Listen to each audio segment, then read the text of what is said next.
نن به مونږه د لفظ الله چې د الله جل جلاله ذاتي نوم دی د هغې په باره کې به خبره کوو. دا د الله جل جلاله هغه نوم دی چې د دې په ذکر سره زړونو ته سکون ملاویږي، روحونو ته رڼا ملاویږي او ژوند ته یوه لاره د راحت ملاویږي. په دې ویډیو کې موږ خبره کوو چې لفظ الله یو حیرت انگیز خواص لري، داسې راز چې نه صرف زړه ته یقین او مضبوطیا ورکوي بلکې خراب شوی ژوند او مایوسه کن ژوند د هغه حالات به ښه کوي. چې څوک روزانه 1000 بار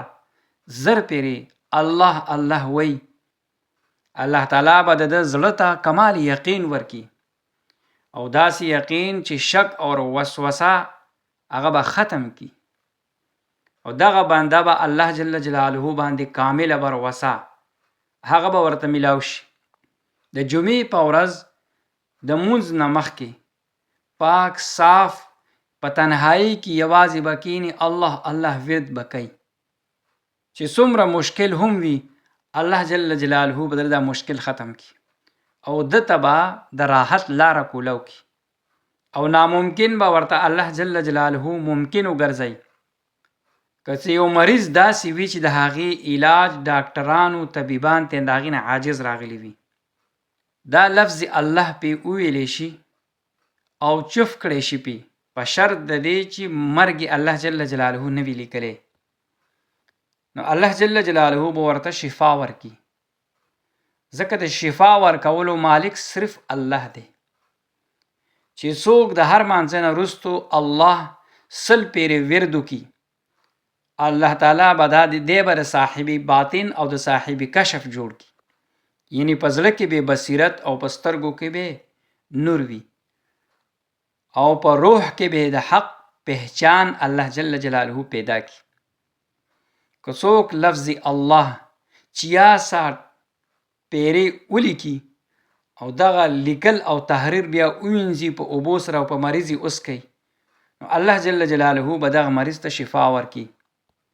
که دا مریض جسمانی وي او که روحانی، د الله په قدرت سره به دته شفا یقیني ملاویږي. او که په یو برتن باندې لفظ الله دومره ولیکلی شي چې څومره په هغې باندې د لیکلو گنجایش وي او دغه اوبو بیا یو آسیب زده باندې چې دی هغه چړکاو کړی شي، د باندې چې کوم مسلط شیطان وي هغه به وسوسي او انسان ته به سکون او راحت میلاو شي. او کوم کس چې په محبت الهی په جذبې سره الله ذکر کوي او د ده زړه غافل نه، الله جل جلاله به د محبوب بندگانو کې د شمار کی او د صاحب یقین درجه باندې به د فایز کی هغه به ولور کی. او د هر مانځه نه وروسته وپیري هو الله الرحیم څوک وی، الله تعالی به د ایمان مضبوط کی، د شیطان د شر نه به حفاظت کوي او په زړه کې به ورله نور ایمان زیات کی. او چې څوک روزانه 1000 بار یا الله یا هو وی، د ده په زړه کې به د ایمان او د معرفت چراغ چې دی هغه روښانه شي، داسې چراغ چې هغه بیا مړیږي نه. او چې څوک د جمعې په ورځ د مازدیګر نه وروستو قبلې طرف ته کینی مغربه پورې یا الله یا رحمان وی او دا ورد کوي، الله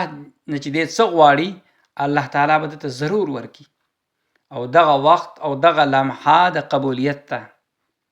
الله جل جلاله به د ځمکې او د اسمان ټولې دروازې د دعاګانو دپاره کولاو کړي. د الله نوم دا یوه کنجي ده چې د زړه بند دروازه کولاوي او دغه ذکر سره به بنده الله جل جلاله خالق سره میلاو شي، د دنیا او د آخرت د دواړو کامیابیانی به ورته ورکړي. نو پکار ده چې روزانه موږ دې دپاره لږ شان وخت وباسو او د زړه د کومې نه او د ګهریو نه دا موږ ووایو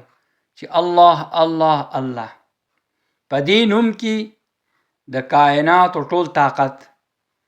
او د ټول سکون او ټول محبت په دې کې پټ دی. د الله ذکر سره زړونو ته اطمینان ملاویږي. نو الله نوم واخلو زړه پې خپل ژوندی کو، الله سره خپل محبت پیدا کو، خپل مشکلات پې حل کو، خپل تکلیفونه پې لرې کو. خو موږ الله یاد کو نو ورسره به تعلق پیدا شي، او چې تعلق پیدا شي نو په هغه تعلق پیدا کېدو سره بیا مشکلات او تکالیف هغه بیا آسان شي.